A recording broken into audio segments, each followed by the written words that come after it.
The night. He woke up. Jason was fast asleep when he suddenly woke up. It was the middle of the night and the room was dark. But something was wrong. He couldn't move. There was weight on his chest. Something, or someone, was sitting on top of him. Jason's eyes opened slowly. His heart started to race. He blinked once, then twice, right in front of him. Was Nara, his alien roommate. Her glowing purple eyes stared into his. Her silver hair hung loose around her face. She was breathing fast, like she had run for miles. Nara? Jason whispered. She didn't move for a moment. Her knees pressed into the bed on both sides of him. Her hands were on his shoulders, firm as if holding him down.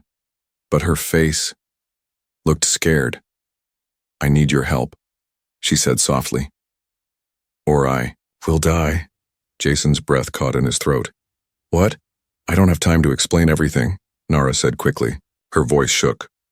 They're coming. I felt the signal. Who's coming? Jason asked, trying to sit up. She didn't let him.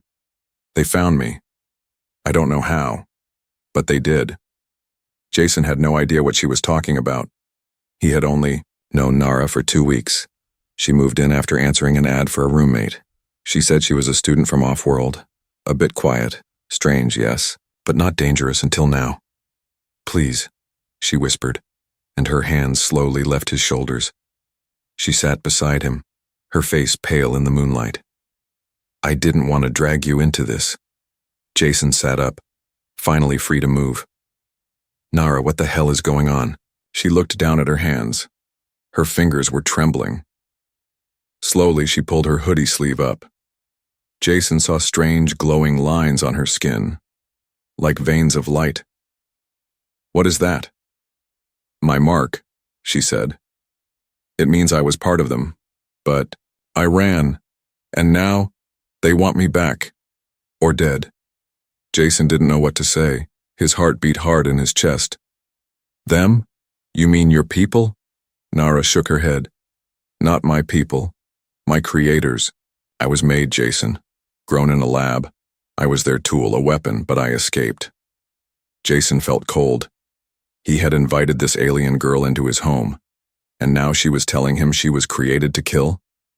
I don't kill anymore, she added quickly, seeing the look on his face. I just want to live. That's all. Jason swallowed hard. Then why were you on top of me? Why wake me up like that? Because I didn't know if I'd make it till morning. I thought, if they came tonight, I'd be gone. And I wanted to ask one last thing. What thing? She looked at him with sad eyes. If something happens to me, will you hide my data, Crystal? Jason frowned. What data, Crystal? Without a word, Nara pulled off her necklace. The tiny stone in the center glowed faintly. She placed it in his hand. This holds everything, she said. My history, my code, my memories. If they get it, they can make more like me. Jason stared at the small, warm crystal. It pulsed like it had a heartbeat. Hide it, she said. Promise me. He nodded slowly. Okay, I promise. Just then, a loud thump came from the front door. Nara jumped to her feet. Her eyes flashed, with fear. They're here. Jason grabbed a shirt. What do we do? Nara looked toward the hallway. Her voice was calm now. I'll face them. You run if I fall. Hide the crystal. Don't let them get it. Jason didn't like this plan. Another thump. The door cracked slightly. Nara raised her hand. The glowing lines on her arm brightened. What are you going to do? Jason asked. She glanced at him over her shoulder. Something I swore I'd never do again. The secret inside her room, the front door, didn't break. Not yet. But the sound it made stayed in Jason's mind all night. By morning, everything seemed calm. No signs of intruders. No broken locks. No strange shadows. Just silence. And sunlight. Nara didn't speak much that day. She kept the curtains closed. She didn't eat. And most of all, she never left her room. Jason couldn't stop, thinking about what she told him. Grown in a lab, escaped being hunted. A weapon. And the crystal, now hidden under a loose floorboard beneath his bed, was still glowing softly. That night, Jason knocked on her door. No answer. He knocked again, a bit louder. "Nara, please, talk to me. I need to know what's going." And finally, the door creaked open, but only an inch. Her voice came from the shadows. "You want the truth?" "Yes." "Then come in. But once you do, you can't pretend everything is normal again." Jason stepped in slowly, and what he saw made his breath catch. The room was dark, but the walls were covered in glowing symbols. Lines of alien language shimmered across the ceiling and floor. In the center of the room sat a strange machine, like a floating metal orb with long, thin arms curled in. Jason whispered, "What is all this?" "This is who I am," Nara said. She stood beside the orb, pale light running through her skin like lightning trapped under glass. "This is how I survived after I escaped them." Jason looked around. "This stuff, is it dangerous?" "Only if someone else uses it," she said quietly. "This orb, it connects to a satellite far above the Earth. I use it to cloak myself. It hides my signal. But it's old and breaking." Jason stared at the machine. "That's why they found you last night." She nodded. The cloak flickered. "Just once. That was enough. Can it be fixed?" She shook her head. "Not without going off-world, and I can't do that." Jason walked closer to the glowing walls. "What are these symbols?" "They're parts of my memory. I carved them here when I was scared. They help me remember who I am, who I was, who I don't want to be again." Jason touched one of the glowing lines. It was warm, almost alive. "Your creators," he asked. "What do they want from you?" She looked up at him. "To finish my mission, to become a hunter again, to do things I never want to do again." Jason felt a chill. "And what was the mission?" Nara hesitated. "To test humans, push them, break them, see if you're strong or worth keeping." Jason stepped back. "What?" "I didn't choose that," she said quickly. "I didn't know better. I thought it was normal. But once I saw Earth, met people like you, I knew I couldn't go back." Jason looked at her. "Then why not run farther? Hide on another planet?" She gave a sad smile. "Because I don't want to run forever. I want to live, just live." For a long moment there was silence. Jason walked up to the orb. "Can I help?" She blinked. "Help how?" "I don't know. But I promised I'd protect your crystal. I'm not backing down now." Her eyes softened. "Then I have to show you one more thing." She walked to the closet and opened a hidden panel behind it. Inside was a small box. She pulled out something wrapped in cloth. When she unwrapped it, Jason saw a human photo, a man and a woman, smiling, holding a baby. "Who are they?" he asked. "My creators didn't grow me from nothing," Nara said. "They used stolen DNA from Earth.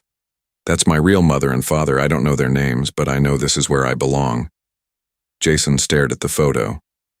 "So, you're part human." She nodded. "And they hate that.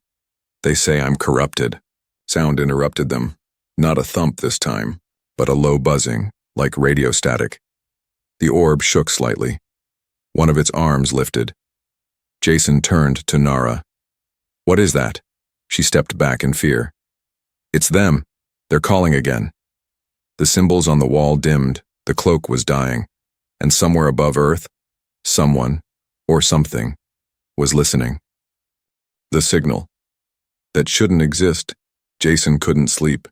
His ears were filled with the sound of that strange buzzing.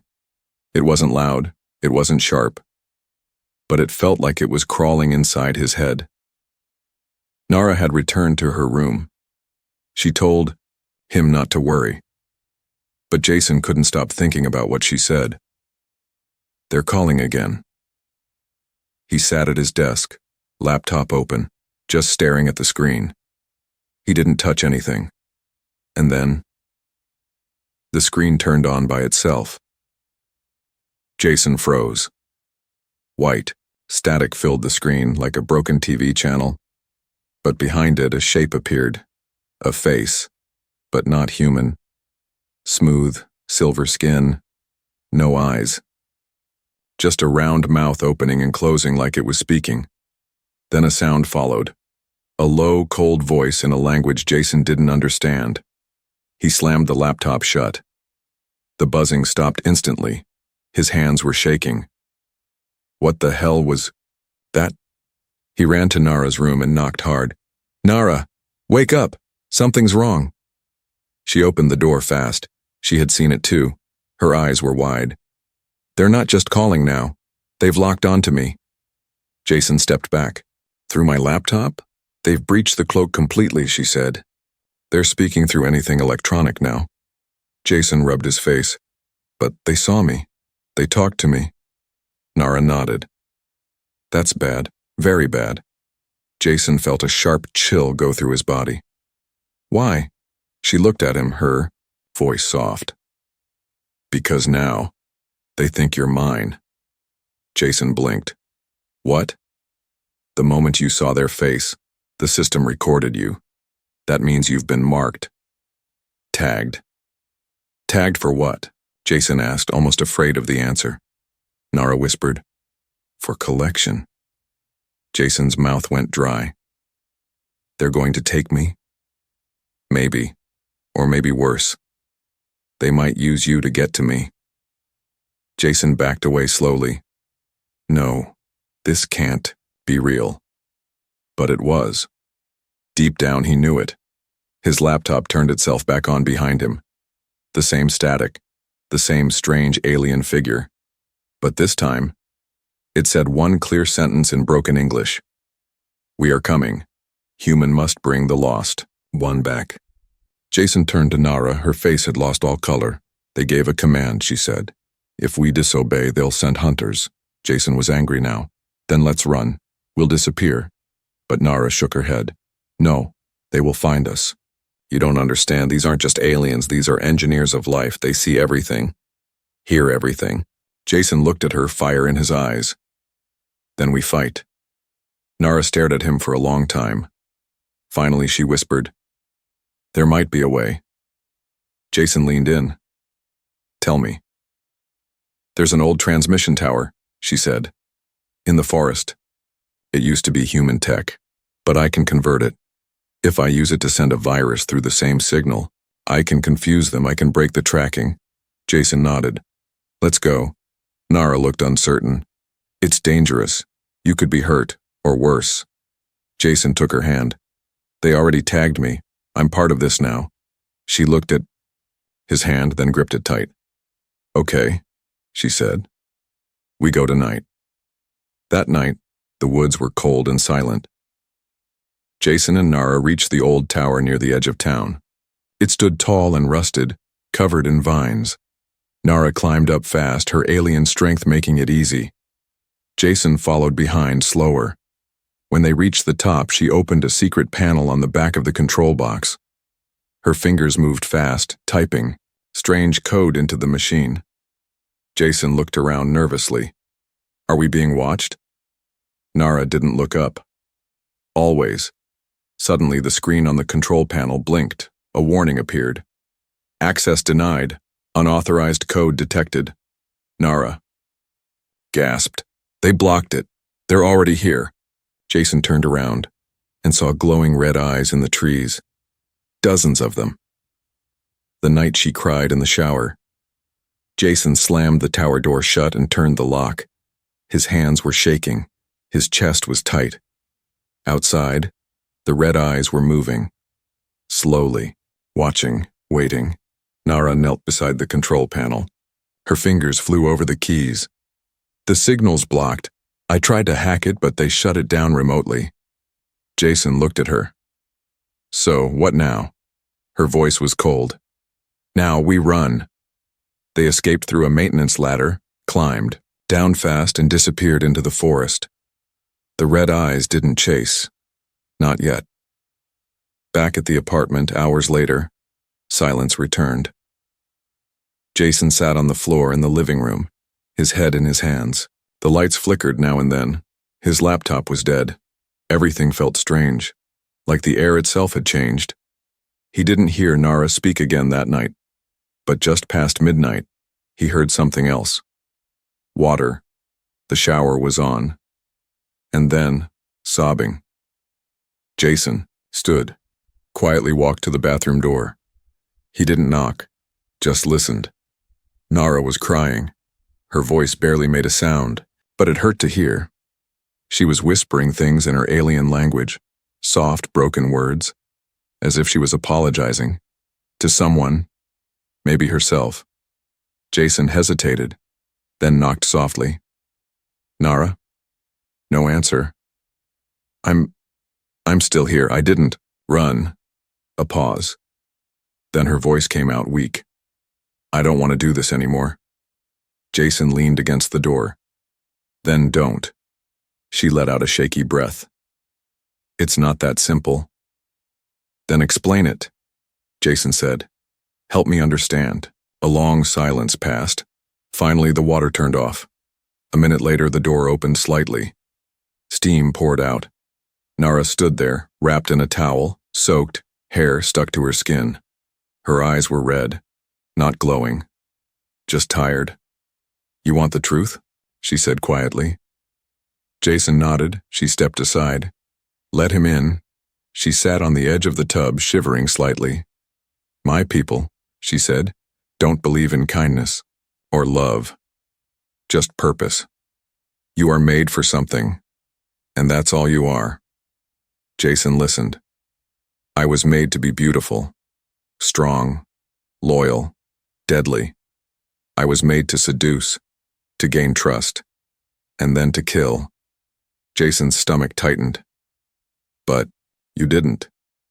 She looked at him, tears still clinging to her lashes. No, because you were kind. You treated me like a person, not a tool. Jason sat on the floor across from her. Because you are a person, she shook her head. Not to them, not to the ones watching us. They will come, Jason. And when they do, they'll ask me to choose. Choose what? He asked. She looked down. To complete my original mission, or die. Jason's fists clenched. What was your mission? Her voice cracked. To use you. Break your will. Find your weaknesses. Then send the report back, so they can prepare for invasion. Jason stared at her, stunned. I couldn't do it, she said. Not after I saw how you lived, how humans love, protect, laugh. He said nothing. And now, she whispered, I've failed them, so they'll erase me. Or worse, reclaim me. Change me back. Jason stood, walked over. She didn't move as he placed a towel over her shoulders. You're not going back to them, he said. I won't let that happen. Her eyes met his. But you know what I was, what I was made for. Jason nodded. And I know who you are now. A single tear rolled down her cheek. Jason wiped it gently. And for the first time since she arrived on Earth, Nara leaned her head on someone's shoulder and let herself feel safe. The man with no shadow. The next morning, everything looked normal. Birds chirped. Sunlight came through the window. Cars moved outside like always, but inside Jason's apartment, nothing felt normal anymore. Nara didn't speak much. She sat near the window with a blanket around her, staring at the sky like she expected something to fall from it. Jason cooked breakfast, though neither of them ate. And then, someone knocked on the door. Not loud, not urgent. Just 3 soft knocks. Knock, knock, knock. Jason froze. Nara stood up without a word. She moved toward the door but didn't open it. Her fingers hovered just over the lock. Jason whispered, Is it them? She didn't answer.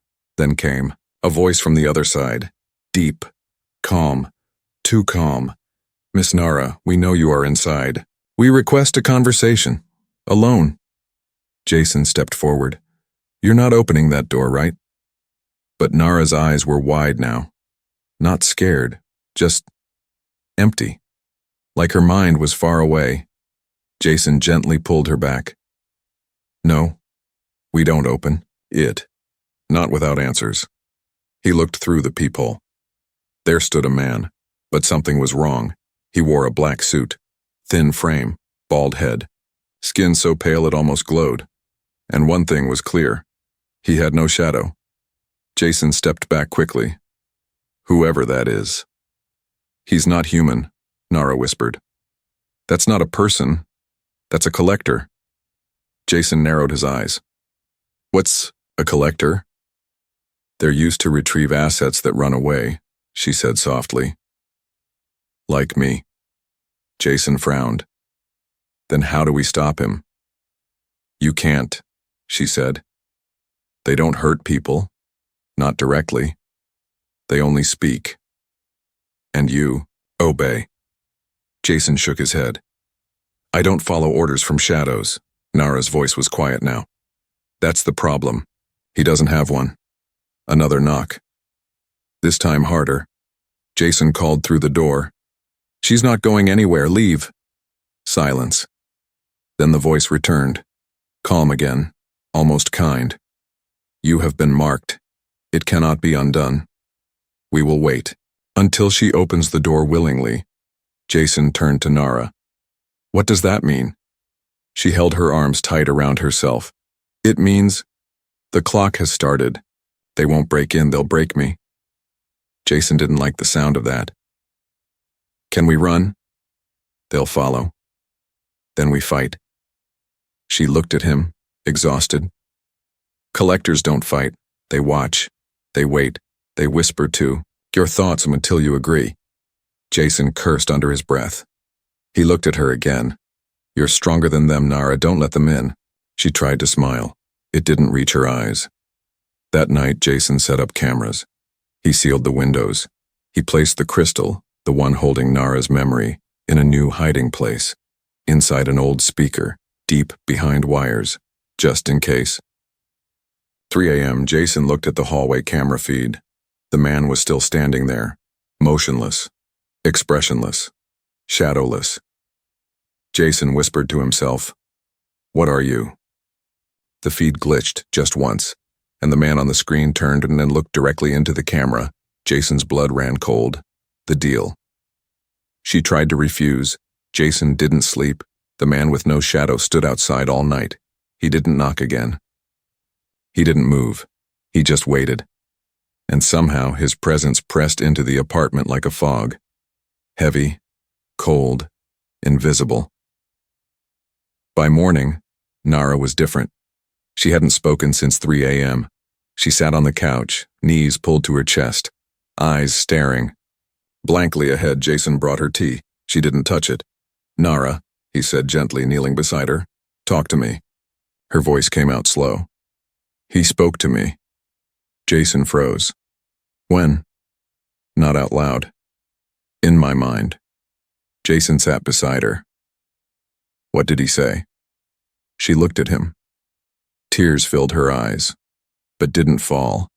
He offered me a deal. If I go back, willingly, you'll be spared. You'll be erased from the registry. Your life will go on like none of this happened. Jason shook his head.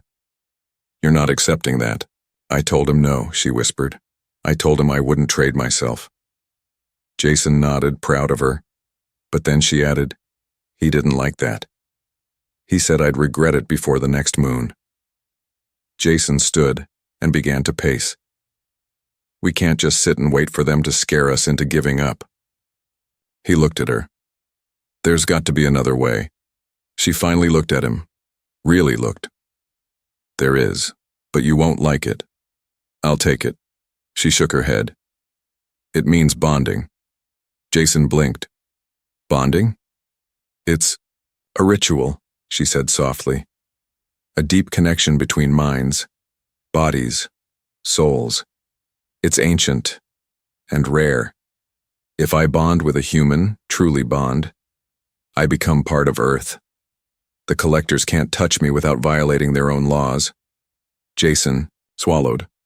Okay, so we do the ritual. But Nara looked away. It's not just a handshake, Jason. It changes you. You'll feel what I feel, forever. It's not just protection, it's a link.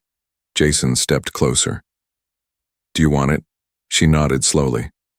Yes, but I don't want you to feel forced. Jason reached for her hand. You saved me when you could have used me, I trust you. She finally smiled. Just a little. Then we'll need to begin tonight. That evening, the apartment was silent. Nara stood in the center of her glowing room. The orb floated again, spinning slowly. Symbols pulsed on the walls, brighter than ever. She wore a simple white robe, alien cloth that shimmered like starlight. Jason stepped in quietly. Are you sure? She asked one last time. He nodded. Yes. She held out her hand. Then come stand with me. He stepped forward. The orb floated between them, then opened like a flower.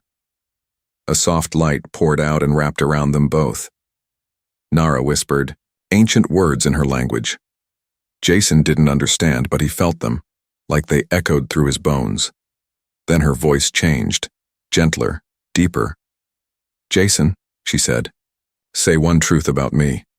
He took a breath. You are not a weapon. You are someone worth saving. The light glowed brighter.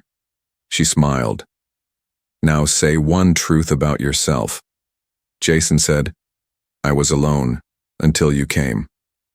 Nara blinked, and tears finally fell. It is done. The orb rose, spun faster, then vanished into the ceiling in a burst of light. Jason gasped. His chest burned, but not with pain. With connection. He could feel her thoughts, her fear, her hope, and her love. They stood there, holding hands, both, glowing. Then a loud knock came at the door again. Jason turned sharply, but this time Nara stepped forward, calm. I'll answer it. The morning after, everything changed. The knock came again. Slow, calm, unshaken. Nara walked to the door, her bare feet silent on the cold floor. Her skin still shimmered faintly from the bond ritual. Jason followed, his hand close to hers, his breath steady, but tight with worry. The hallway camera was on. The collector was still there, standing tall, smiling, still, without a shadow. Nara unlocked the door, but didn't open it fully. She stared at the being. This time, she didn't look afraid. You came to take me, she said, but I am no longer yours. The collector tilted his head. We see the link. We recognize the ancient bond. A foolish choice when but protected now. Jason stepped beside her. She's not going with you. The collector's silver eyes turned toward Jason. You are changed. The code of the creators is now mixed with Earth's light. You have broken our purpose. Nara's voice was sharp. Then go. You have no power here. The collector blinked. There will be others. Jason took a step forward. Then we'll be ready. The being gave a small nod, almost respectful. And then, he vanished. No flash, no sound. Just gone. The next morning, the sun rose like nothing had ever happened. Jason sat on the balcony, a cup of warm coffee in his hands. He could feel Nara still sleeping inside, but not in a normal way. He could feel her heartbeat. The bond wasn't just emotional. It was real, deep, living. He smiled softly to himself. When she woke up, Nara walked out quietly. Her hair was messy, her eyes still sleepy, but her smile was peaceful. Is he really gone? She asked. For now, Jason said. But even if they come again, I won't let them take you. She sat beside him. You're different now. You know that, right? Jason nodded. So are you. She reached out and touched his hand. Are you scared? He looked at her, then shook his head. No, not with you here. They sat in silence. Birds flew by. The breeze was gentle. The world looked ordinary again. But they both knew. Nothing was ordinary anymore. They had survived, the collectors. They had broken the rules, and they had made a bond that was never supposed to exist. Human and alien. 2 lives, now 1. Final words on screen. In the stars, they were enemies. But on Earth, they became something more, the end.